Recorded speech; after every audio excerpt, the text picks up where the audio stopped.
అనంతపురం మరియు శ్రీ సత్యసాయి జిల్లాలో రెవెన్యూ శాఖలో సీనియర్ అసిస్టెంట్లుగా పనిచేస్తున్న 16 మందికి డిప్యూటీ తహసీల్దార్లుగా పదోన్నతి లభించింది. ఈ మేరకు గురువారం ఉత్తర్వులు జారీ అయ్యాయి. పదోన్నతులు లభించిన డిప్యూటీ తహసీల్దార్లు, జిల్లా కలెక్టర్లు, జాయింట్ కలెక్టర్లు, డిఆర్ఓలకు, ఆర్డీఓలకు ధన్యవాదాలు తెలిపారు. హిందూపురం రూరల్ మండలం తుముకుంట పారిశ్రామికవాడలో ఎస్బీఐలో జరిగిన భారీ దోపిడీ కేసులో రాజస్థాన్ కు చెందిన నిందితుడు మహమ్మద్ ఇష్రార్ ఖాన్ ను అరెస్ట్ చేసి 3.5 కోట్ల విలువైన బంగారు ఆభరణాలను స్వాధీనం చేసుకున్నట్లు ఎస్పీ సతీష్ కుమార్ వెల్లడించారు. నిందితుడిని పీటీ వారెంట్ పై కస్టడీకి తీసుకుని విచారించి బంగారు ఆభరణాలను స్వాధీనం చేసుకున్నట్లు తెలిపారు. ఈ కేసులో ప్రధాన నిందితుడు పర్యన్ కు చెందిన అనిల్ కుమార్ అన్వార్ ను గత ఏడాది ఆగస్టులో అరెస్టు చేసి 2 కిలోల బంగారు ఆభరణాలను, కారు, ద్విచక్ర వాహనాలను స్వాధీనం చేసుకున్న సంగతి తెలిసిందే. అనంతపురం జిల్లా సహకార మార్కెటింగ్ సొసైటీ నూతన మేనేజర్ గా సత్యనారాయణ రెడ్డి బాధ్యతలు స్వీకరించారు. 1992లో జూనియర్ అసిస్టెంట్ గా ఉద్యోగంలో చేరిన ఆయన పదోన్నతులపై మేనేజర్ స్థాయికి వచ్చారు.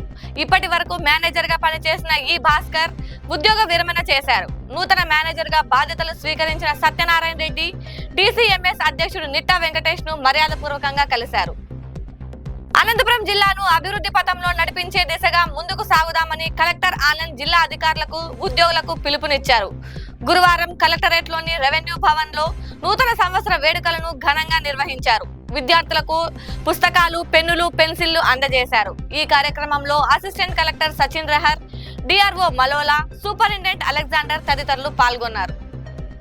టీడీపీ నాయకులకు ఇసుక డబ్బులే ఎక్కువై జనాలపై పడుతున్నారని మాజీ మంత్రి వైఎస్ఆర్సీపీ సింగనమల నియోజకవర్గం సమన్వయకర్త సాకే శైలజనాథ్ మండిపడ్డారు. గురువారం ఆయన ఎల్లనూరులోని టీడీపీ వర్గీయుల దాడిలో గాయపడిన వైఎస్ఆర్సీపీ జెడ్పీటీసీ సభ్యుడు ఉగాది ప్రతాపరెడ్డిని వెన్నుపూసపల్లిలో పరామర్శించారు. అనంతరం ఎల్లనూరు పోలీస్ స్టేషన్ కు చేరుకుని అక్కడ పోలీసు అధికారులతో మాట్లాడారు. సంక్రాంతి తర్వాత ఇసుక రీచ్ వద్ద ఆందోళన చేపట్టి వాటిని మూయిస్తామని హెచ్చరించారు.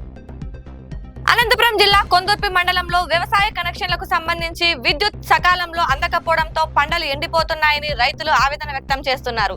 గురువారం కుందుర్పి మండల కేంద్రంలోని విద్యుత్ శాఖ ఏఈ జయకృష్ణకు పలువురు రైతులు వినతి పత్రం అందజేశారు. 9 గంటల నిరంతర విద్యుత్ ను అందజేస్తామని ప్రభుత్వం చెప్పినప్పటికీ కనీసం 6 గంటలు కూడా విద్యుత్ రావడం లేదని ఆవేదన వ్యక్తం చేశారు. వచ్చే ఎన్నికల్లో తమ కుటుంబం తప్పకుండా పోటీ చేస్తుందని మాజీ ఎమ్మెల్యే గురునాథ్ రెడ్డి ప్రకటించారు.